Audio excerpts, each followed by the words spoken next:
guys, how are you? Welcome, welcome, welcome. This is Ageless Beauty with Erin, and I am Erin. So today's video we are doing an Evil Lives Here. My hair is quite fluffy today, so yeah, I'm probably gonna put that back so we can do this show. Anyways, for those of you that are new, hi, how are you? So glad to have you here. And let me explain a little bit what we do. So if you're new to the channel, I have two different types of shows that I put out, episodes, whatever you want to call them. One is a Get Ready With Me, and it's where I do makeup, looks, new clothes, new products, just that kind of thing. And then I have the Evil Lives Here. Now, the Evil Lives Here is a series on Investigative Discovery Channel. I'm on season 4, so we're doing season 4, episode 8 today. Entitled We Looked Happy, which was originally aired October 1st, 2018. So because it was 2018, I watched these on the Discovery Plus app. This is an ongoing series, so you can watch these currently, and I think the series is in season 17. So yeah, you can go and watch new episodes on your local TV provider, whoever you get your TV through, if you have Investigative Discovery. Otherwise, I pay for this app and yeah, I watch it. I sit here, take my notes. So you'll see me looking to the side here. These are all my notes from this episode, and I will be doing my makeup. So that being said, I do not discuss the makeup that I am using. I will not say, and today's palette is, etc., etc. But everything will be listed below. So if you have any questions or comments on anything I use, don't hesitate to ask. I will be glad to talk about it. And other than that, if you look below, you will see some ambassador codes. I have 3 products that I love. A workout gear line, my tattoo products. I obviously am a huge tattoo fan, and I have products that keep these looking beautiful and amazing. And then my nutrition shakes, powders, protein shakes, etc., etc. All that is listed below. And I'm very glad to say I can give you a discount on any of those that you might be interested in. Click that below, hit the the link, use my code, get some discounts, try some good products. Okay. That being said, today's story, it just started out and it was just like awful. Just one of those really stories you hate to hear. And there should be trigger warnings here. There is talk of abuse. So, I mean, it's not a good story. And then it just turns horrific. So, hey, if that's your jam, like it's mine, stick with me. Let's do this. All right. We are all pinned up, out of the way, and ready to go. Now, like I said, I will be looking to the right for my notes. I am not good enough to have memorized all this. Sorry, I'm old. What can I say? Anyways, and I have a little bit of a sinus cold going on, so I'm going to do my best not to cough and carry on through the whole episode or kick things like I just did. Okay, that being said, this episode starts just like most of the Evil Lives Here does, where there's a lady or man sitting down, being mic'd up, and they're just going to talk the story. Now, if you've been with me, you know that recently Evil Lives Here has kind of changed that up a little bit. Like, we got one episode where the woman was like at the beach And then another episode where another lady was walking the streets. But most of these Evil Lives here start with the person that's going to narrate the show sitting down. The producer has mic'd them up, and they are just going to sit and talk to us. And that's what today starts. So we start with one lady, and she's going to be our narrator. And she talks about how, she says, this feels like a dream. And her story. But it wasn't. It was her reality. And then the producers bring in a laptop. And we actually get to see some video footage. And again, if you're new, you don't know this. If you are a regular or have been here before, Evil Lives Here does a really good job of showing us actual footage of whatever we're getting ready to hear. So in this case, it's video footage. It's an interrogation. So it's the interrogation of whoever being talked to by the police. Sometimes we get interrogation footage. Sometimes we get news footage, newspapers. We see actual photos of the family throughout the video. So that's always a plus. So it's really nice because you kind of get put into the story. You actually see the people because they do reenactments, and the reenactments are really hard because you can't really tell how accurate they are when you talk about ages and such. So when you're seeing actual footage and videos and such, you know that it's the actual people. It's what happened during that time. So in this case, there's a guy, he's in a state police jacket, talking to another guy, and the police is calling him a murderer. And of course, the other guy is saying, no, I'm not a murderer. I've never murdered, blah, blah, blah. And then we see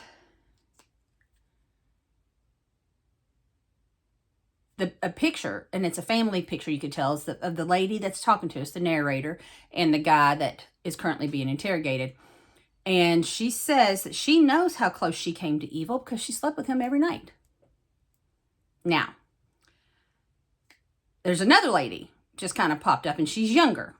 And she's looking at a picture telling us that the guy in the picture, which is the guy being interrogated, he has this kind of weird look. His eyes are all intense and big and she says this was his look, but right before he would hit her. So as I said, there is abuse in the story. Trigger warning has been noted. Okay. And the first lady is back, and she says she had no idea he was capable of doing something like that. Now, Evil Lives Here comes up throughout the episode, and they'll put up little bubble pop things. I don't know how to explain it, but they'll put information on the screen that gives us some guidance or some information that they think that we need throughout. Kind of nudges the story along in a way, if you will. And it also many times will give us some like pertinent information, dates, times, names, that kind of thing. So now Evil Lives Here comes up and tells us that on October 2008, Stephanie Lehman's husband, Kevin Dunlap, was arrested for something unthinkable. So the original woman that was talking is Stephanie. The man being interrogated by the cops and that we're seeing throughout the pictures, including the picture with his wild eyes, is Kevin. And we don't know much else yet other than it's 2008. And I have a feeling, just from the way that the second woman talked, you know, about Kevin hitting her, that she's going to be a daughter. We'll figure this out. So Stephanie is now telling us that she lived in years in fear of Kevin.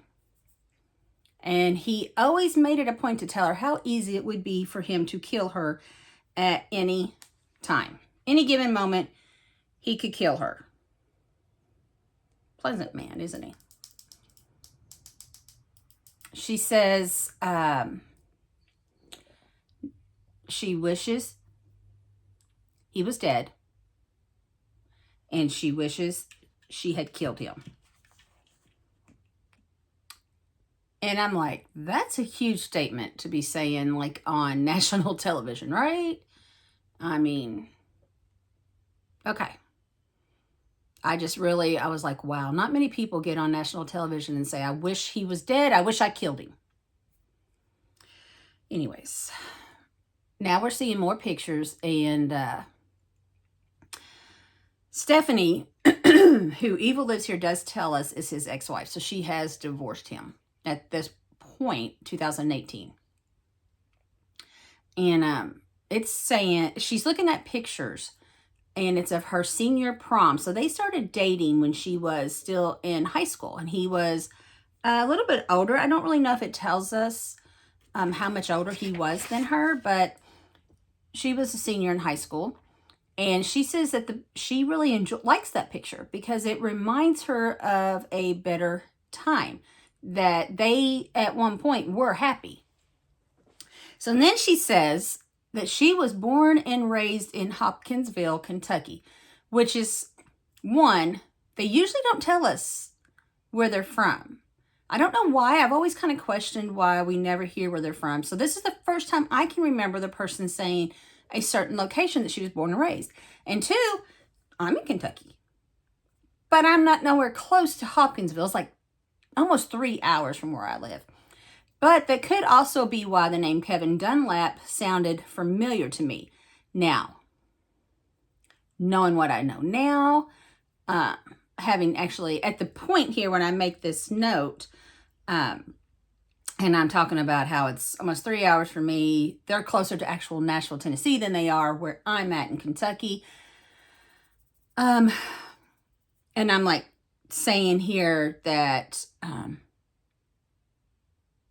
this could be the first Kentucky case I've covered, and it could be. I don't know. I haven't gone back and looked. I need to make a note to see that, just out of my curiosity.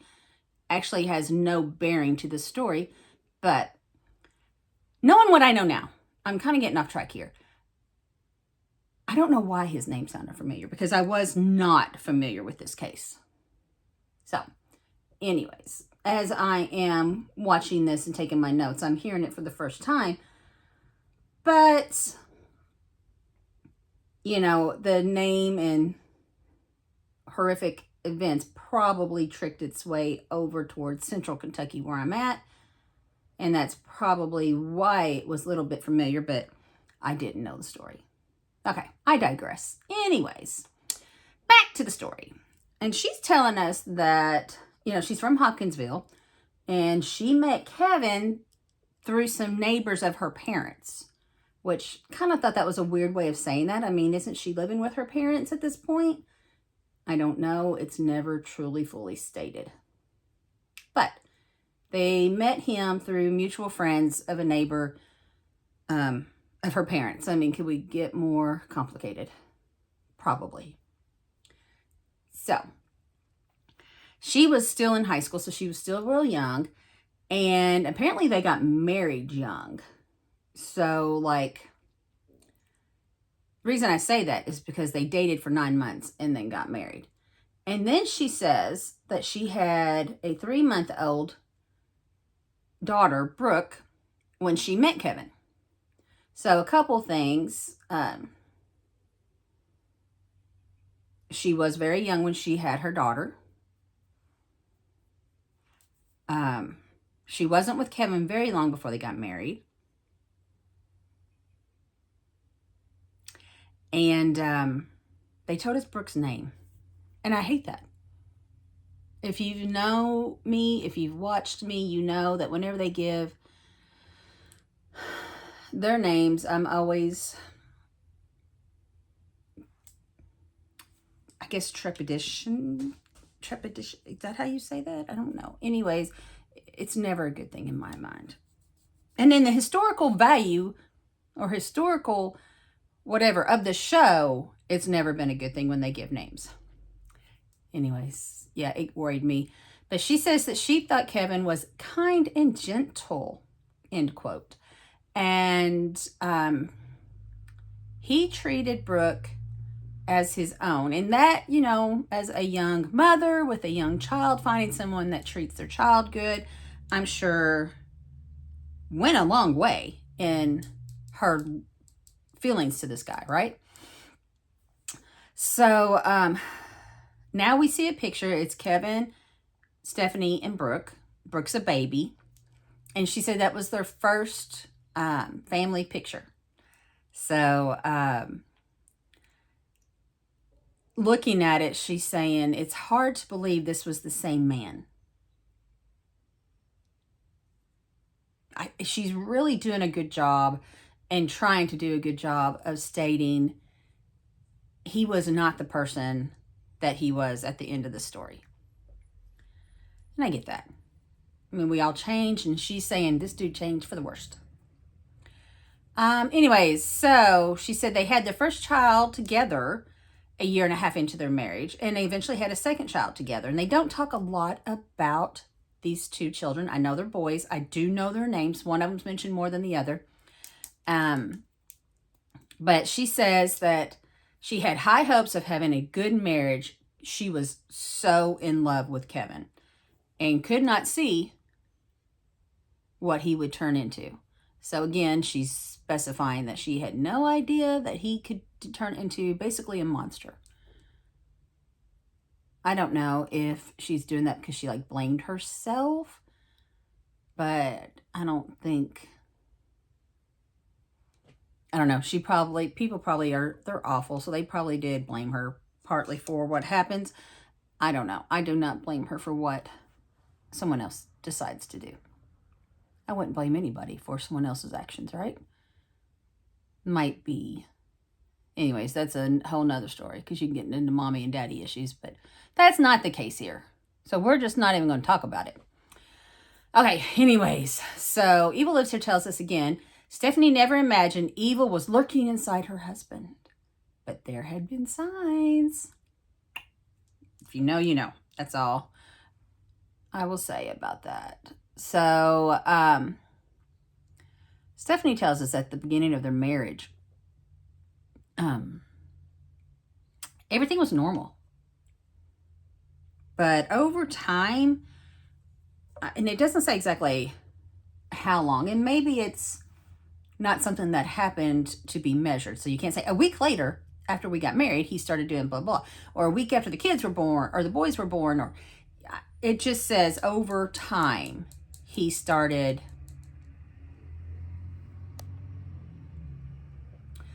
I think I got my light on too bright for you guys. Let's try that. Okay, sorry. That over time he started being mean and controlling of the children. So he first started with the children, which is never good. Never good. Never good. So the second woman from the intro is back. And they give us her name, and she is Brooke. So that's a good thing because a lot of times when we hear their names in this show, it means they're dead. And she's not dead. But I'm sure she's not got butterflies and, happy stories to tell of her childhood, or she wouldn't be here. So anyways, now Brooke is also the other person telling this story. So we have the ex-wife and the child. Now she's telling us that they all, and I'm assuming they all, meaning her and the kids, and maybe mom, I'm not really sure, felt like prisoners in their own home.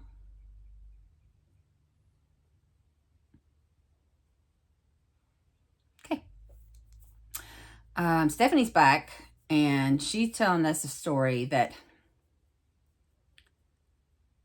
it's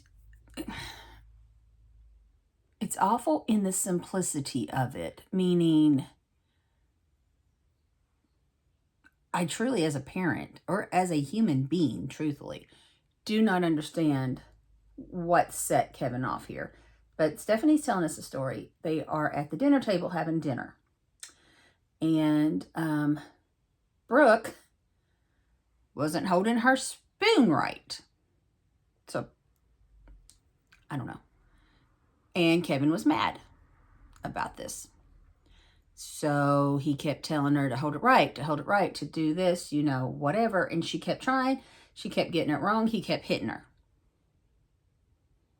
And apparently this went on for a while. And he finally said, you're not getting up from this table until you eat your food holding your spoon. They looked like they were having like beef stew or a soup or some sort of thing. But, so nothing that she could just eat with her hands.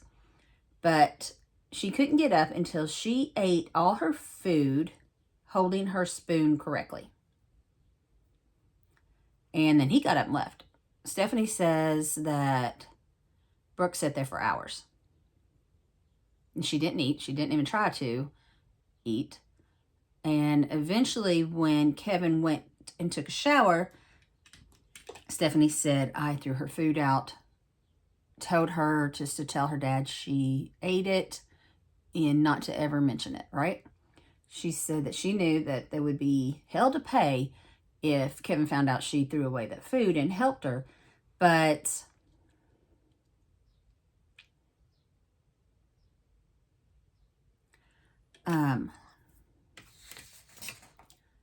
she says she did her best to make things go smoothly so Kevin wouldn't have a reason to get angry. So she was trying to be the peacekeeper. And like I said, the story really bothered me just on a personal level because my son, when he was younger, and I don't know how Brooke was during this time, but I can imagine they probably were pretty close in age just by looking at the reenactment, had trouble holding a pencil. So, I mean, he went through this whole, literally had to have a contraption made to help him hold his pencil correctly because the way he was holding it was causing him some problems. So we went through all of that and corrected it. And not once could I even imagine getting so angry and hitting him because of it. You know, I guess that's why I'm saying it was such a simple thing. And, you know, in all honesty, most of us hold our utensils and our pencils or anything the same. But there are some that don't. Like I have known, and I have been known to, when my hand gets tired, to hold my pen when I'm writing different. So it's not always this, it's this. I don't know what the difference is. It does help a little bit. And I've known other people to do that. So it's just like, I cannot understand him acting this way. I really don't. And to be fair, I don't want to understand someone's mind like this. This kind of person in their mind, how they think, I don't want to be able to understand it. That's a scary, scary thought. There are people that are paid to be able to, you know, understand and catch killers like that, but not me. So I'm okay with the fact and that I'm saying, I just don't understand. Believe me, when I say, I'm okay with that. So we're back to Brooke. And she's not the one that told us that story, but she's going to tell us another story. And she's looking at a picture, and it's her and Kevin Jr., one of her brothers, obviously the oldest brother, if he's named after her dad, on the back of Kevin. And she said they looked happy. This was a good time for them.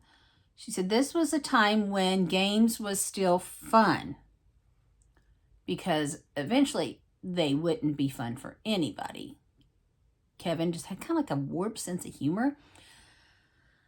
So Stephanie comes back and tells us that Kevin would find ways to involve the children in hurting her.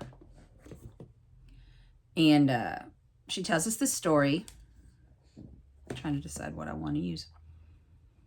Apparently, before I get into the story, she kind of had this phobia that included her feet.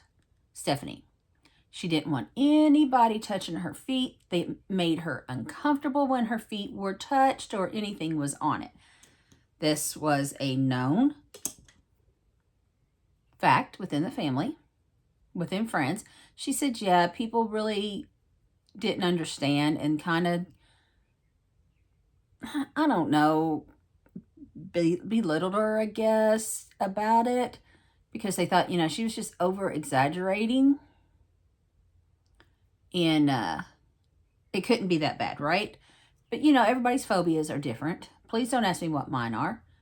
I will completely freak out and lose my shit when my phobias are happening. So I get it because my phobias are more common, but are not any less tragic.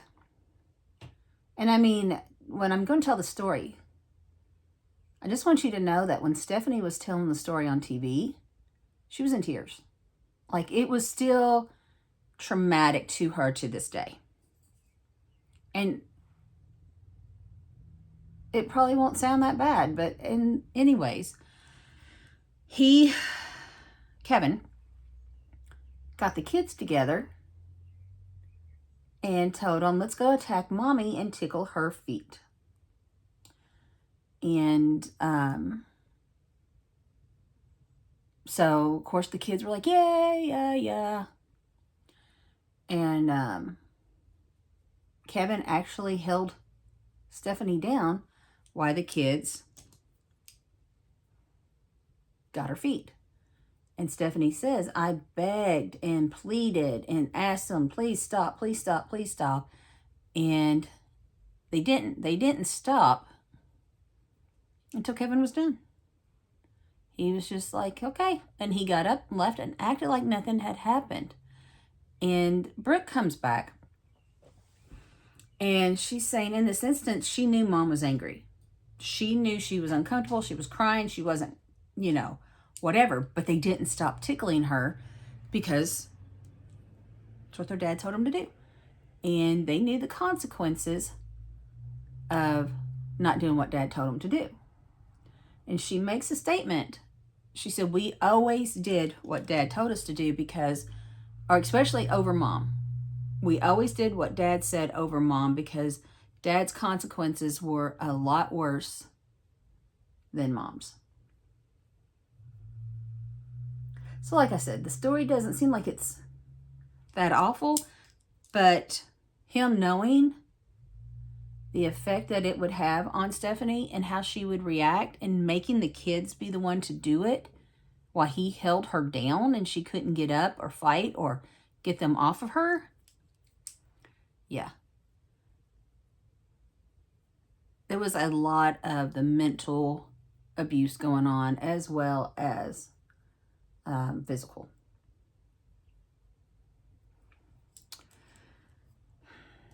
I don't know. Again, just don't know what to think. And I'm glad.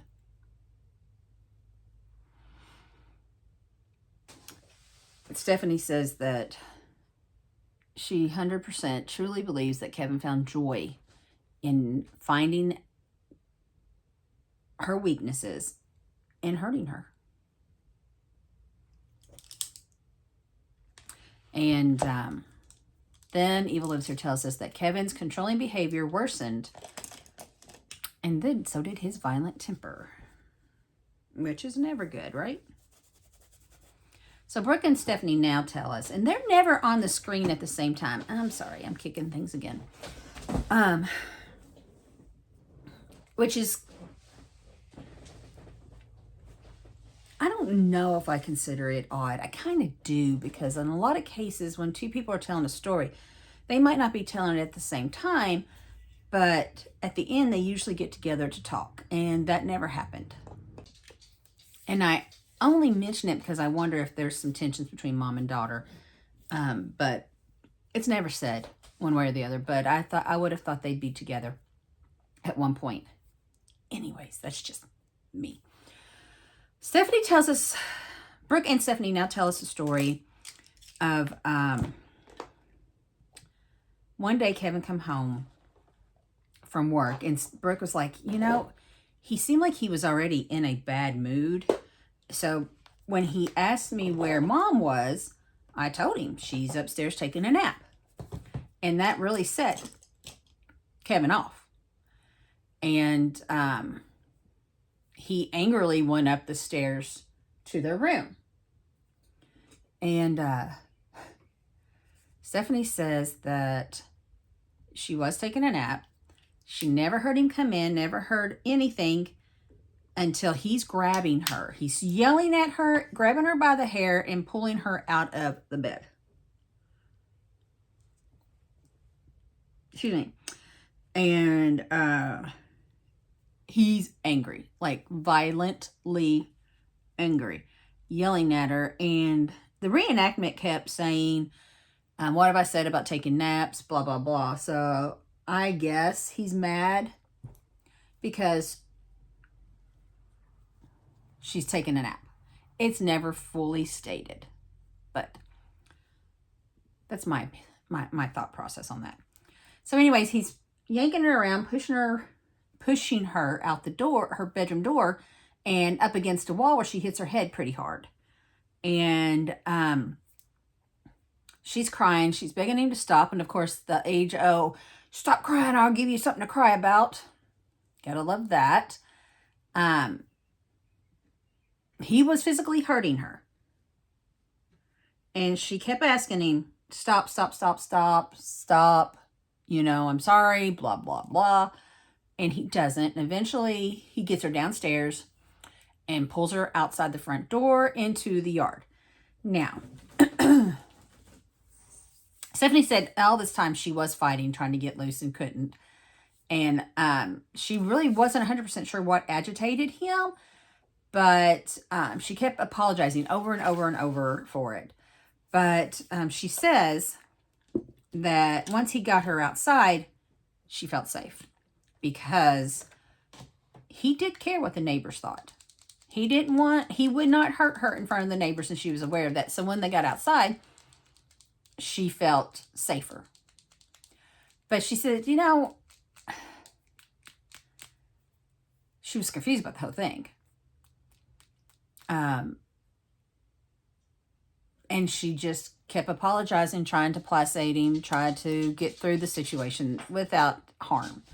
And then Brooke comes back and says that was the first time her and her brothers witnessed their dad laying a hand on their mom. She said they were very confused about the whole situation, but were more confused how their mom acted afterwards, like nothing was wrong, that everything was fine, and that whole thing did not happen. So, yeah.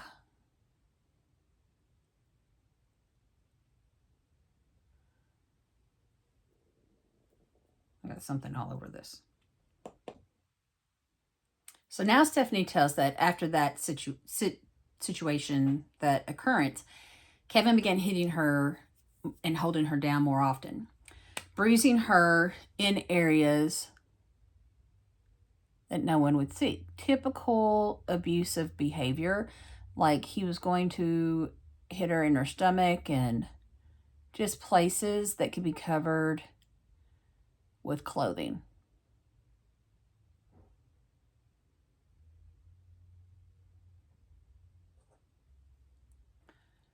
And never left marks that anybody could see. And she says she never called the police because she was afraid of what Kevin would do to her if she did. Or her children. So not only was she worried what he would do to her if she called the cops, but what he would do to the kids. And she never told anybody about the abuse. She just did everything she could worked very hard to portray a perfect family image. That was important to her. She mentions that actually numerous times, that she worked really hard to portray that they had a perfect family.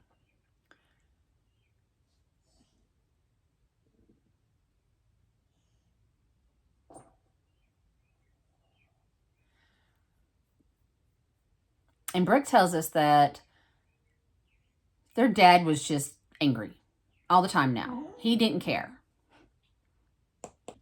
So basically, as hard as Stephanie was working to portray that they had this perfect family, Kevin didn't care. He no longer cared. And Brooke tells us that Mom was always worried about every little thing that they all did. She didn't want to set Kevin off. And she was walking around on eggshells around him and everybody. And she says, us kids, we just kept quiet. We just stayed out of the way so Dad wouldn't notice us. How horrible. How absolutely horrible. So, then Stephanie tells us a story. She's looking at this picture, and it's a family picture. Her, Kevin, and 3 kids. And it's dated 2006. And she's telling us that that is the year Kevin's mother came to visit. And that is the only time Kevin acted like everything was perfect and fine in front of his mom. He didn't want his mom to think anything was wrong. She said that, so everything she always worried about, he was finally worrying about, trying to do as well. And she's looking at this picture. And she says, if I could tell Stephanie then anything, she said, I would tell her to grab the kids and run. Far away as you can, get out of there. And you know, it's awful that hindsight is 20/20. But it's true.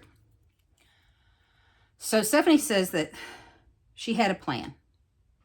Her goal was to graduate college, which is the first time she mentioned that she was in college. So she was going to graduate college, get a good job, and then get her and the kids as far away from Kevin as possible. So she said she was just, again, she says this, she was just good at pretending that everything was perfect and portraying the image of a perfect family. And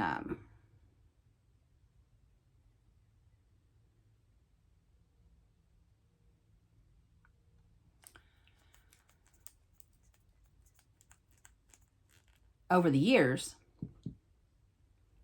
Kevin started amassing a collection of guns. And she said, you know, it is what it was. It made him happy. It got him out of their hair. She never thought anything of it. And he always said, it's for protection in case somebody ever broke in. You know. Okay. However, one of his trophy guns was a pellet gun. And again, I have another story with my kids that relates to this in a way. He liked to play a game with his pellet gun.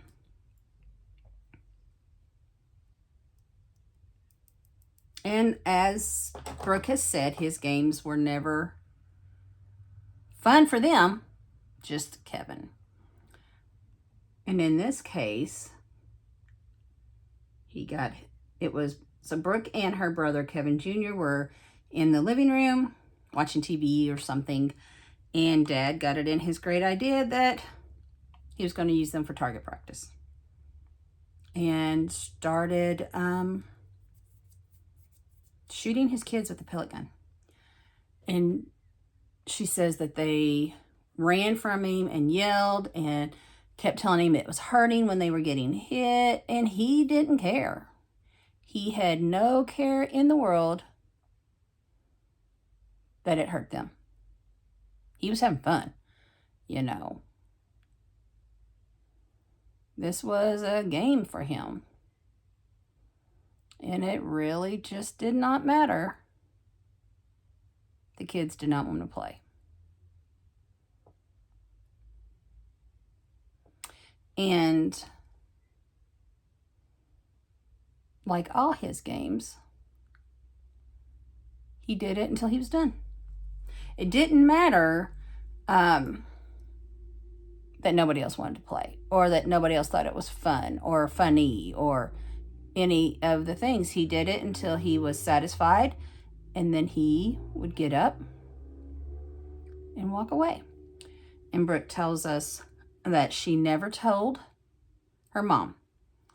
She said that she knew if she did, her mom and her dad would get into a fight, and she did not want to cause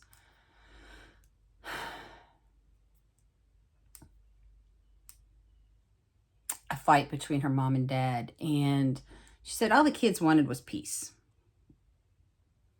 And if it meant keeping secrets from their mom, that's what they did. So just when you think the dude couldn't get crazier, he says, hold my beer. And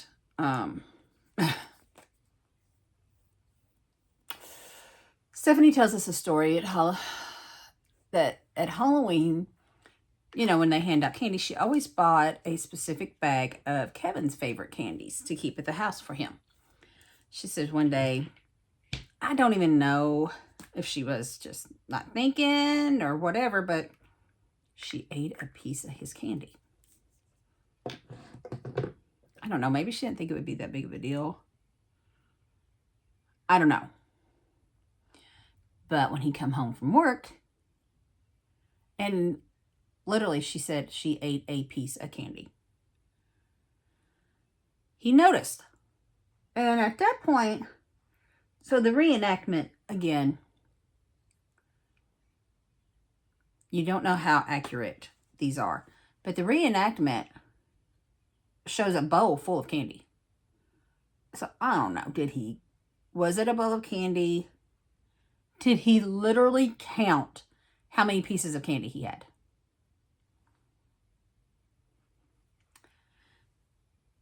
I don't know.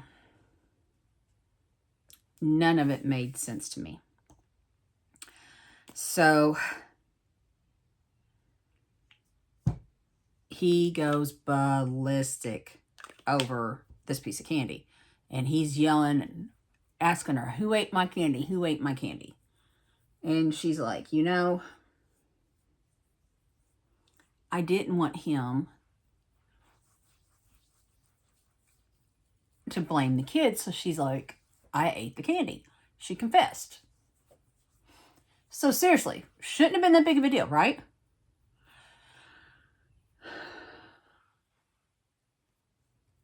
Anyways, he pulls a gun on her. As she's walking away after confessing to eating this candy, he pulls a gun. How dare you eat my candy?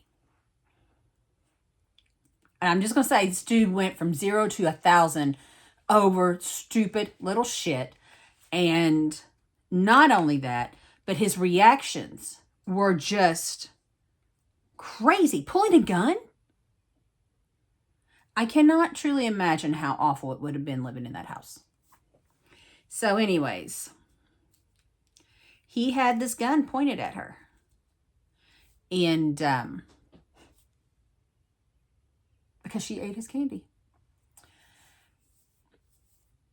And he tells her how easy it would be for him to kill her. Yep. I'll kill you right now. No problem.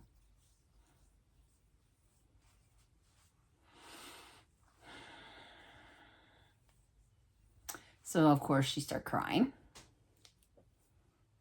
begging him not to hurt her, saying she would buy him more and that it would never happen again. And eventually, he put the gun down and left the room. I don't know. My first thought, right or wrong, he put that gun down. How tempting would it have been to pick it up and shoot him? And then my next thought was did she even consider it? Was she so under his control? I don't know. But she says after that incident, oh, dude didn't talk to her for 2 months. I was like, well, fuck, good. You know? But, you know, that's just me. I'd been like, yeah, fine. Don't talk to me. But she said she felt trapped. And years of Kevin telling her she was dumb and stupid and just very hurtful, demeaning things. She says, you know, you start to believe it.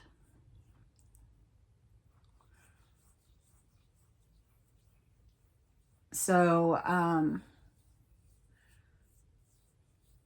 she said she had hoped at one point they could work it out and make things work, but it never got to that, you know, to that point. It never got better. Life just kept getting worse. So, and yeah, I'm sure none of us were real shocked when she said things just kept getting worse. Anyways, she now tells us that the years of physical abuse, somehow, some reason, started getting better. Good, right? But shouldn't that be a warning? And I'm asking this because I truly don't know. So, is that normal? Of years and years of domestic abuse for it to just stop? Is it normal for them to just, you know, quit doing it? I want to think not, but I really don't know. So if you have an opinion or a thought on that, let me know. Seriously, I want to know because I don't know if that is normal or not. It does not sound like something that would be normal. It really doesn't. Anyways, so yeah, let me know.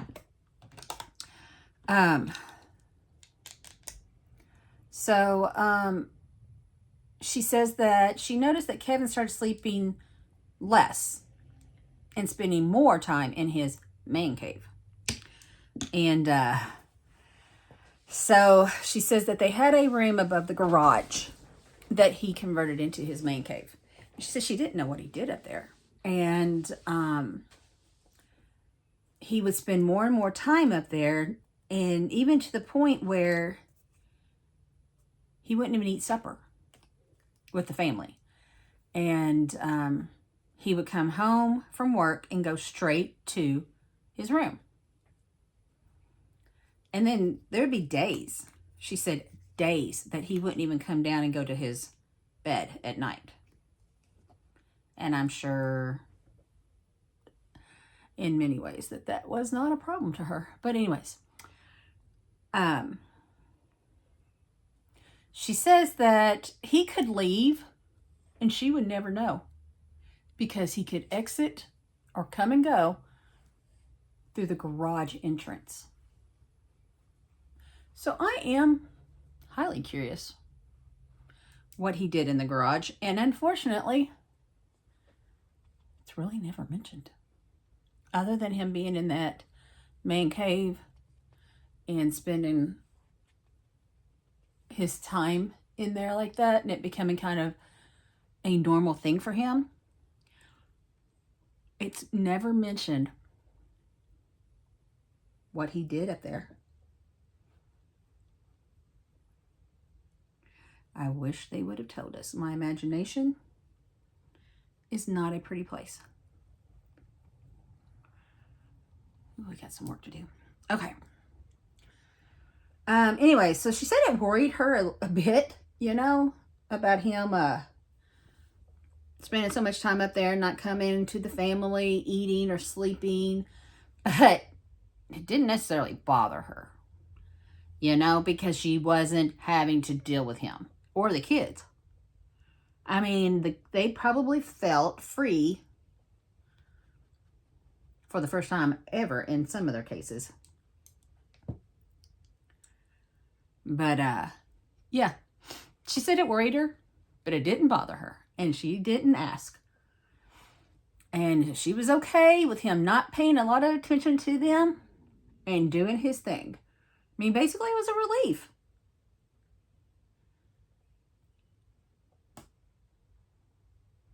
I think, you know, we get it. And then she tells us that one night she woke up. And this story didn't make a lot of sense to me, and I'll tell you why. So she woke up and Kevin wasn't in bed. But she just told us he doesn't spend many nights in bed. But, so she decided to get up and look for him. And again, he didn't spend many nights in bed. What made her get up and look for him? So there was a lot about this that just didn't make a lot of sense to me. But what do I know? So she found him in Brooke's bed. And of course, there's a lot of confusion and questioning and uncertainty about what he was doing in Brooke's bed. And Brooke says that she wasn't sure what woke her up. It had been storming and some thunder and lightning. She figured that's probably what woke her up. But when she woke up, there was somebody in bed with her. And it was her dad. And it really confused her because he wasn't in bed with her when she went to sleep. She said it had never happened before and was very, very odd. Yeah. Yeah. Okay. Apparently he'd been drinking, and this is kind of the story they give us, but he'd been drinking and passed out and thought he went to bed, and he ended up in Brooke's bed. And when Stephanie went to wake him up and move him, he thought he was in his bed, and obviously he wasn't. So, yeah. But then Brooke says something, and I'm going to say this really sets me off a little bit. It really set my poor brain in 100 different directions. That was not a good way to go. But she says that after that night, she became terrified of storms for the first time in her life. Said that she would literally be terrified of storms. And then she says,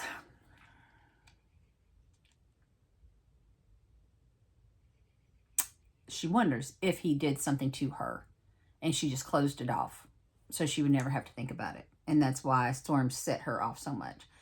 And yeah, I'm glad she said it because that's exactly where my mind went. I mean, why do you mention something like that?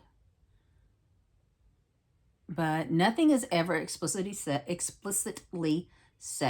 Like, that's literally I can't speak. That was literally the extent of this whole episode. Never mentioned again.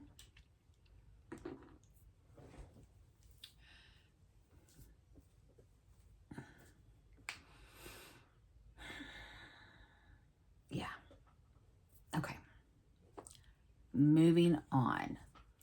Now, we learned that Kevin kind of was a man that had many different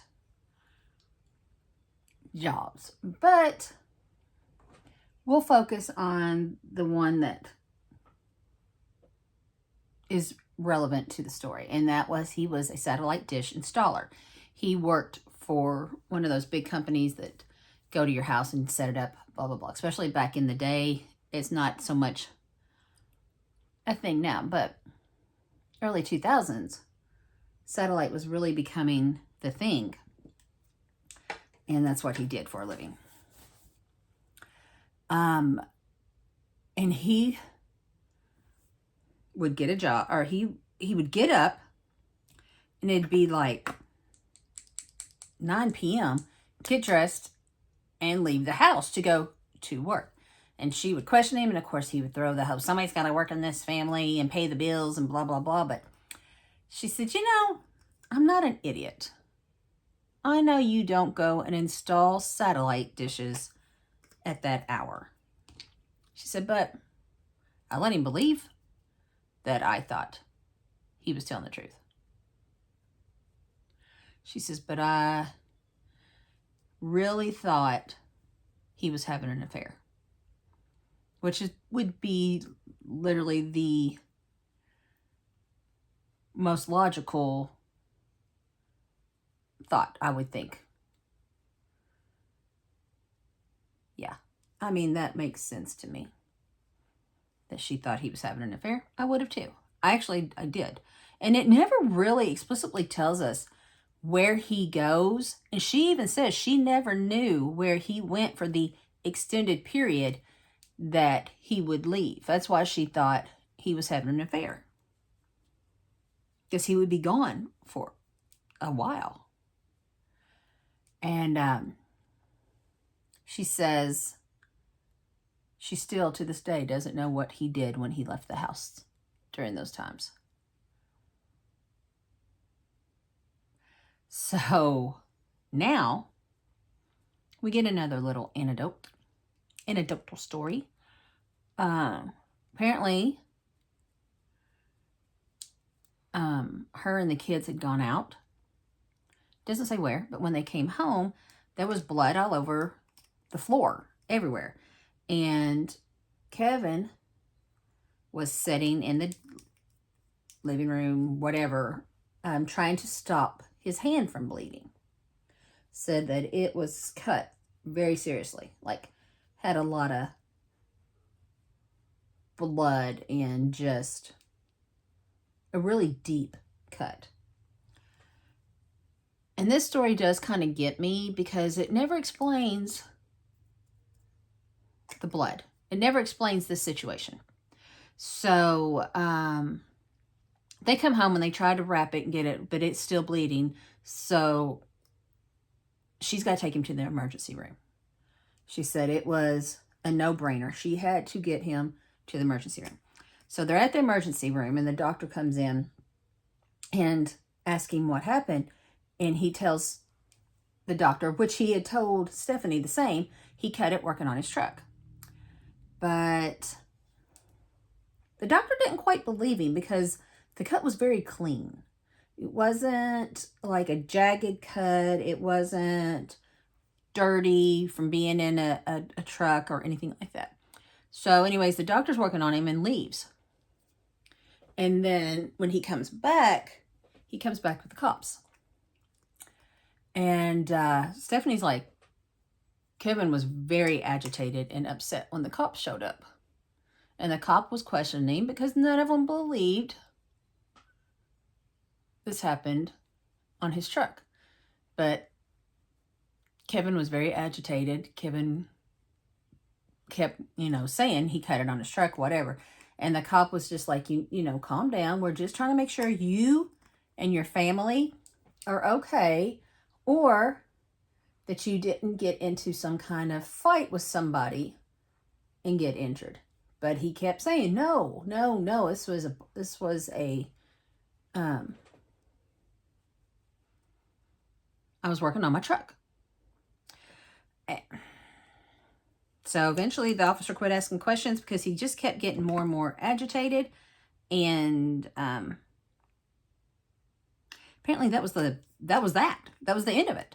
And I'm just like, she never told us. Maybe she didn't know. I'm going to say she probably did not know how he cut his hand. And the only thing he ever told her was the truck. That's what he told the cop. That's what he told the doctor. But she knew it was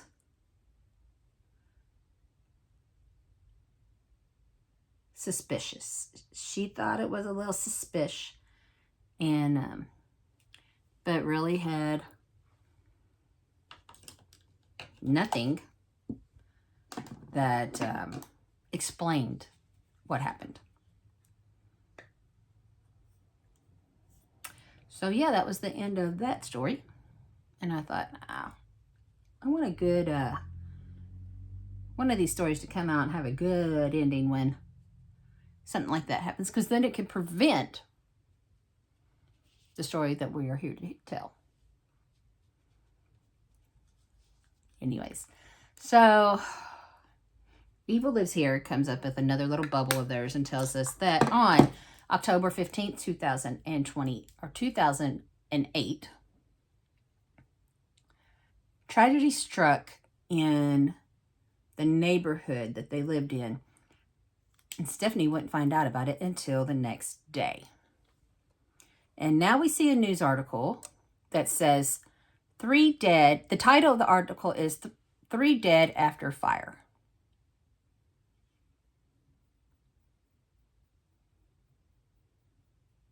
And I can't really see much of the article, and I can't read it like I like to do, but there's a lot of other articles that don't have a lot to do with the story or anything to do with the story, but it does tell me that they're still in Kentucky, so they haven't moved. It's still going on in the same area that they were in originally.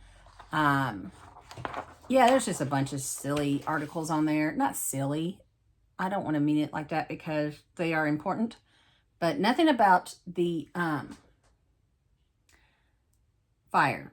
So she's telling us that there were 3 children dead after a house fire, and we see actual photos of the house in flames. And Stephanie tells us the story, and she says the mother of the 3 children that were murdered or in the fire rolled out of her house into her swimming pool, and that's how she survived. Horrific. And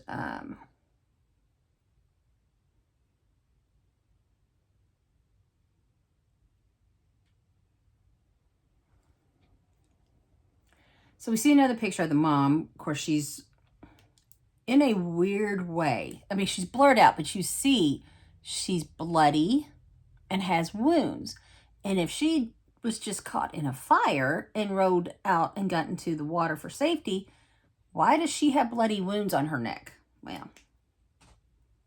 Well, anyways, we'll get there. And then, of course, we see pictures of this house engulfed in flames. And Stephanie calls the home the Frensley home. So the name of the family was Frensley, their last name. And she says it's hard to look at this picture that's in, the house engulfed, knowing that 3 children lost their life. I get that. It was a horrific fire. Like, I don't think anything in that house survived. Now, Stephanie is telling us, and she doesn't say exactly how long after the fire, but she says Kevin came home one day complaining he had been stopped, or he'd been pulled over by the police and questioned because they were looking for a person of interest for the house fire, and that person drove a satellite truck. So it was routine They pulled him over and questioned him. And she said, I wasn't concerned because he also said, you know, like 3 other people he worked with that are in the general area also were pulled over and questioned.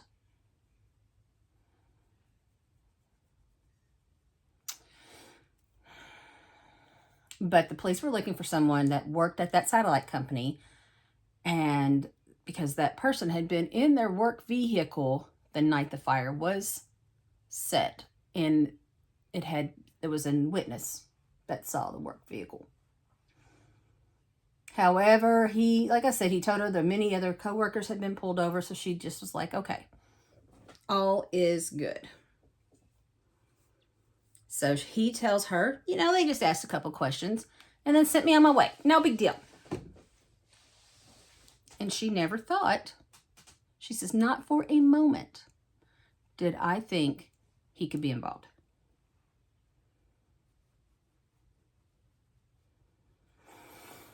And then a couple nights after she had originally seen the article, which she saw the article the day after the fire.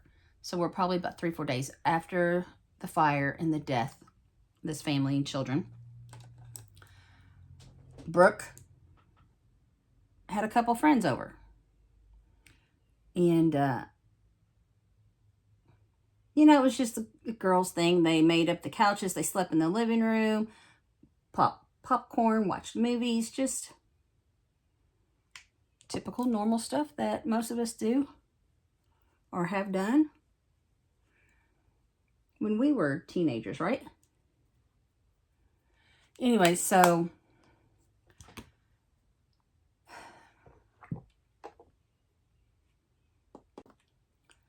Stephanie says that it was just a normal night. And it wasn't until later that she realized that it wasn't quite as normal as she thought. So Brooke's telling us now, she's back. And she's saying that after they watched the videos and movies, they, you know, made up the bed, made up the couches and floors or whatever, and decided to go sleep. And one of her friends was still awake when Kevin started going into the living room, looking out the window. So he was very agitated, very worried, continued to look out the window, watching what was going on. She doesn't say what was going on. She was asleep, so she really doesn't know what was going on. But her friend was scared because the way Kevin was acting. He was just very concerned and agitated at something that was going on outside. And just kept pacing. So she says the next day, Brooke's telling us the next day, Mom took their youngest brother, Aiden, which is the only time he's even mentioned, somewhere, and they went shopping or doing something, I don't know. And Brooke and Kevin Jr. went to the neighbors. And they were just playing outside, you know, doing whatever kids do. And the neighbor came in and told them they needed to come inside. So she got them inside and told them they needed to stay away from the window and not look outside. Now,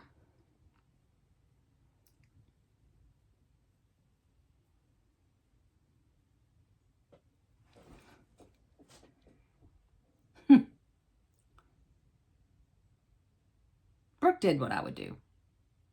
Someone tell me I ain't not to look outside. I'm going to look outside. What's going on?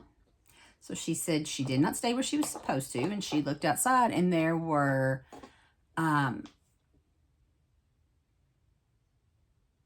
bunch of police cars at their house, at Brooke's house.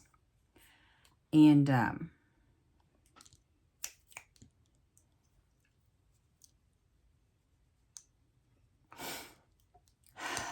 Stephanie comes back and tells us that when she got back into town, the first thing she did was go check on, I just had that brush. Her, you know, the kids. So she went to the neighbors and checked on the kids, and a couple detectives showed up to talk to her. And, you know, they were asking her, do you know why we're here, etc., etc. And she's like, I have no idea, you know. But the detectives tell her Kevin had been arrested for the house fire. And she's like, no, I mean, very denial. So I get it in a way. She knew he was abusive. She knew he wasn't a good man, even though she kept covering for him and hiding it. She didn't think he was a murderer or an arsonist. I'm sorry. She didn't think he was an arsonist. But the detectives explained to her that it was actually more than just a house fire. The 3 children had been murdered. The mother had been raped and tied up. Then the house was set on fire. And Stephanie said she just had a panic attack. Like, she couldn't breathe. She couldn't think. She couldn't do anything. It was like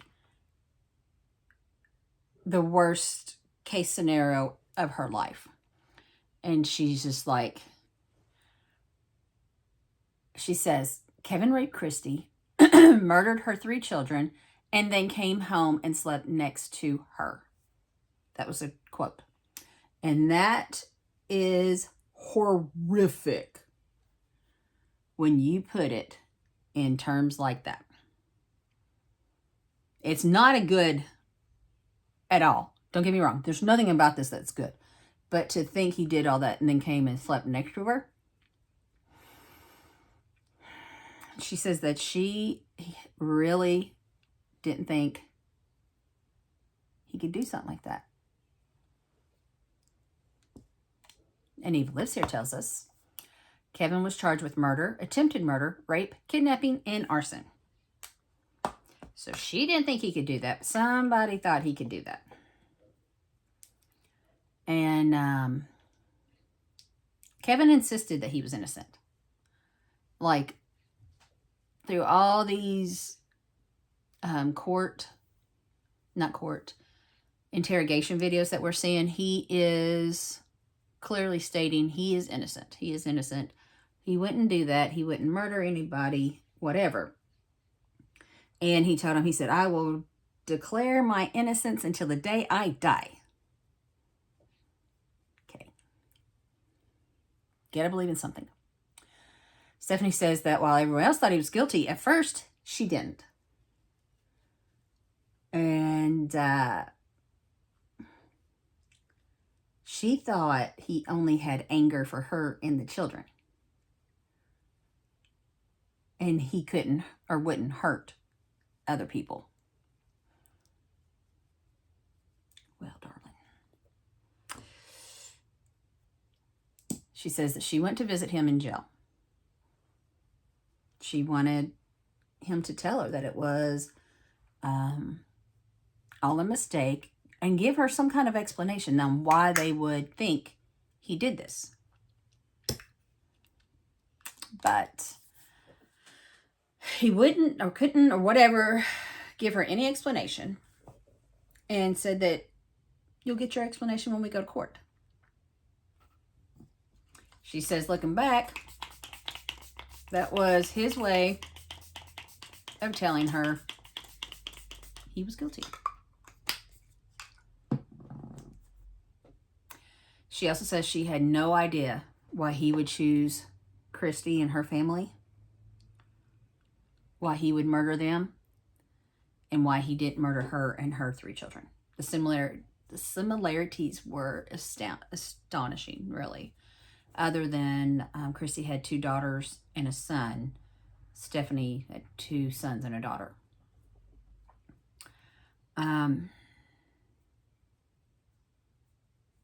Now we're seeing more footage again of the police interrogation with Kevin, and he's denied that he had anything to do with murder, arson, and rape. The cop asked him, what do you think should happen to the person who did do that? And Kevin answers, they should get the death penalty. He firmly believed that.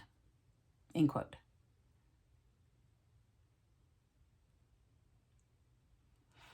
So then Evil Lives Here tells us that Kevin Dunlap was convicted and sentenced to death. And honestly, it wasn't a really long time period. It wasn't dragged out. Normally you see these things can go for years.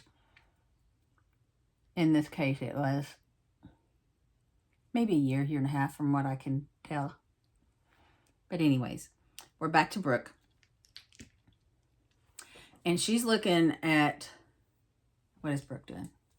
Okay, hold on. No, we're back at Stephanie. Stephanie's looking at the pictures of the kids that he murdered. And the victims were, he killed a 5-year-old, stabbed him to death. We see a daughter who's 14. Kevin stabbed her to death. Another daughter who's 17 that Kevin murdered. It doesn't say stabbed. I do have a little bit more details on their deaths for later. So I'm not sure. And now Brooke is looking at the picture of the children, and she is clearly and visibly upset and crying about the 3 people her father murdered, losing their lives, and they didn't deserve to die. She says they didn't even get a chance to live their life. Stephanie is back and saying she's sorry. Like, she's apologizing over and over and says that she hates him. And this is when she says, I wish she could kill him. The family obviously had a lot of trouble dealing with what Kevin did. You know, not only were they abused by the man, but now they're, you know, the fallout of what he has done.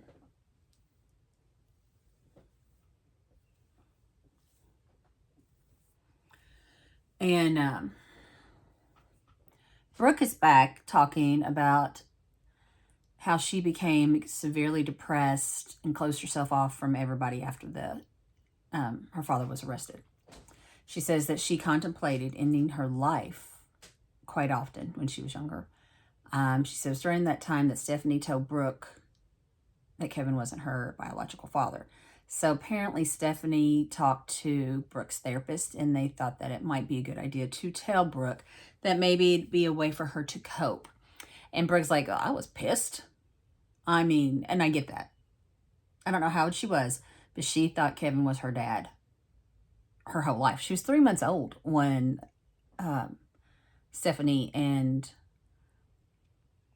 Kevin married. So it's the only dad she ever knew. And he said he was the man that raised her, and she still considered him a father. Knowing that he wasn't biological didn't change the fact that she thought he was her father. But she says she didn't have his blood, and that did kind of made her feel a little bit better, I guess. Anyways, she said eventually she was able to pull herself out of depression. I mean, I know years of therapy and help or whatever, but she started to heal a little at a time. It took a long time for her to get better, which should be no surprise to any of us. So Evil Lives Here tells us that Kevin was sent to death row in 2010. Stephanie says she remembers blaming herself and feeling guilty about the family that was murdered. And honestly, she feels that Kevin would have eventually killed her and the children if he hadn't been arrested and put in jail. She doesn't have the answers to what happened and knows she'll never get the answers. But if he gets executed, she'll have a sense of relief. That's a direct quote. She thinks the death penalty was a fair punishment for what he did. She says at one point in their marriage, she did love him. The man she once loved is not the same man that committed these crimes. She said she's not even sure she really ever knew the real Kevin. So that's how it ended. And as you know, when I do these stories, I like to do a little deep dive and see what I can find. So I went onto Google. Let's see what Google has to say for us. So I'm on the apnews.com. And the title of the article is Kentucky Man on Death Row for Killing 3 Children and Raping Their Mother is Dead. The article is dated April 30th, 2024. So a year ago. I'm going to read directly from this article. So I quote, Eddyville, Kentucky, AP. A Western Kentucky man on death row for killing 3 children, raping their mother, and setting their home ablaze has died, officials said Tuesday. Kevin Wayne Dunlap, 51, died Sunday after being transported to a hospital from the Kentucky Penitentiary in Eddyville, Kentucky. Department of Corrections spokeswoman Lisa said federal regulations prevented her from releasing any further information. Dunlap pleaded guilty. We'll get to that. In 2010 to attacking the woman, and in 2008 and killing her children at the home in blah, blah, blah, before burning it to the ground. A jury recommended the death sentence. Dunlap approached the victim as she worked in the yard and asked to see the house, which was for sale, on October 15, 2008. Once inside, he pulled a gun, zip-tied her hands and ankles, and then when the children came home, he tied them up and put them in a different part of the house. The children killed in the attack were ages 5, 14, and 17. A medical examiner determined each of the children died from multiple stab wounds. After being raped and stabbed, the mother faked her own death and escaped the burning home. A lot of what we knew, but a little bit of what we didn't. So, a couple things. It tells us how he gained access to Christy in her house. But the biggest thing is that he pled guilty. So we'll get to that.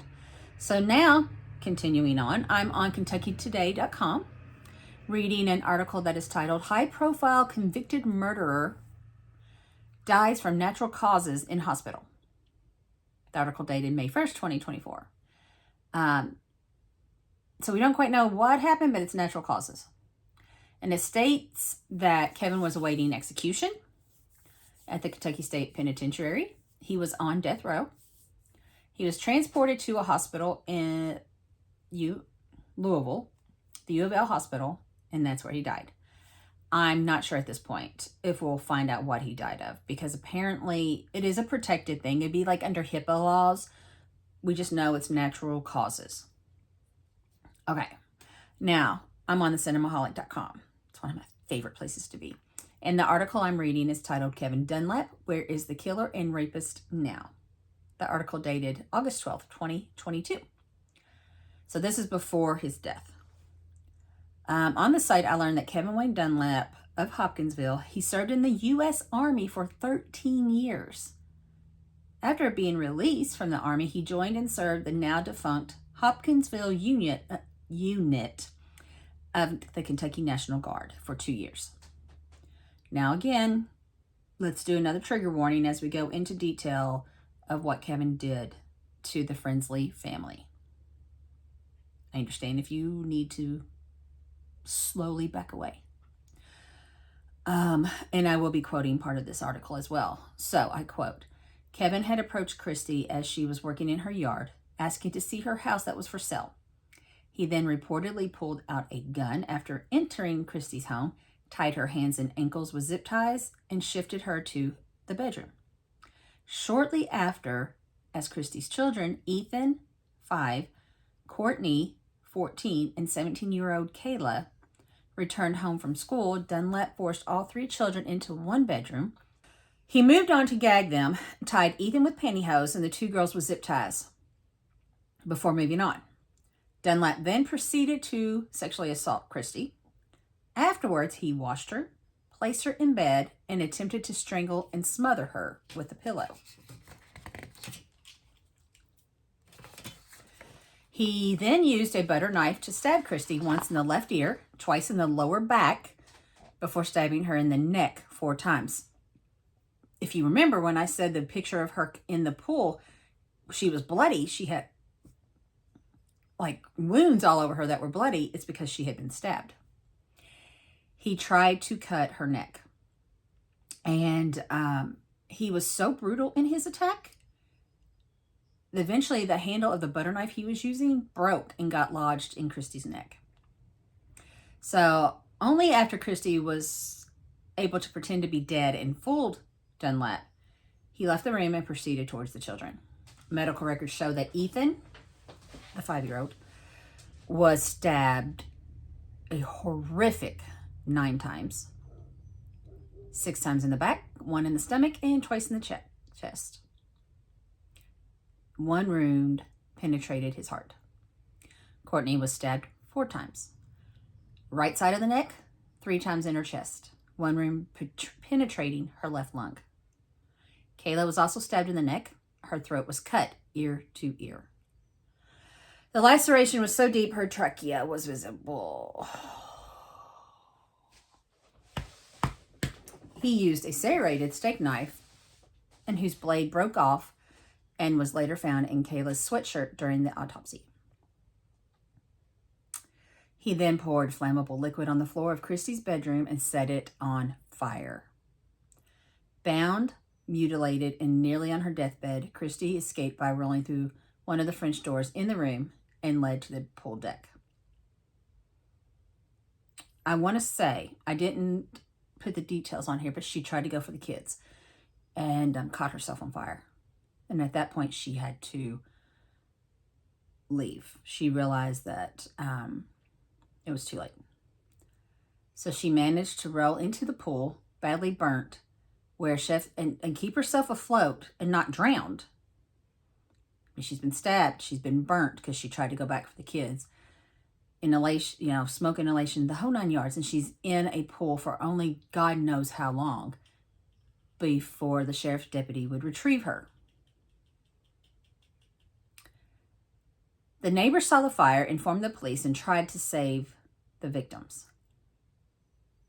The neighbors caught part of the license plate number that eventually led to the police to Kevin. Due to this leading to Kevin, the authorities were able to get a search warrant and raid his house. Christy's DNA was found on the driver's seatbelt of his car. Courtney's DNA was on his tennis shoes. He was arrested 3 days after the massacres. Heavy. Very, very heavy. Grand jury indicted Kevin on a multitude of charges.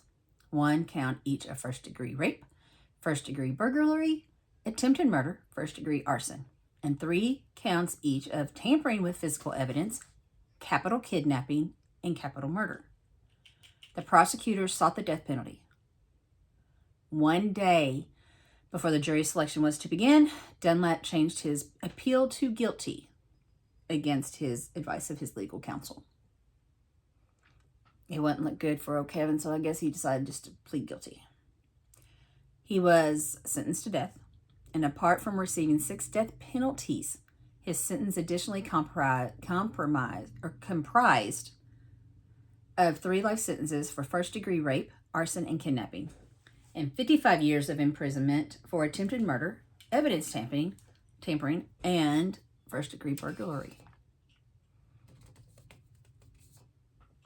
There's no other articles detailing anything about Kevin's family and the children. So what we heard from Stephanie and Brooke, I'll have to take at face value. I found nothing that contradicted anything those two said or confirmed anything those two said. So we'll leave that. I didn't look into it. And we don't know anything about the 2 brothers other than their names that was mentioned sporadically throughout.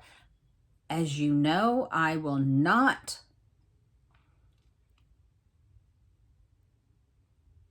research those that aren't in the show. So Christy, Brooke physically came on the show, tell their story. The 2 boys did not. They deserve their peace. They deserve their life. And there's a reason why they didn't get on there, so I will not intrude in that. They deserve that.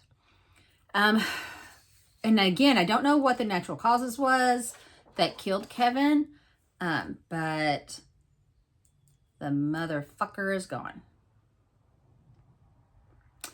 So, what do you think? I mean, the story was awful.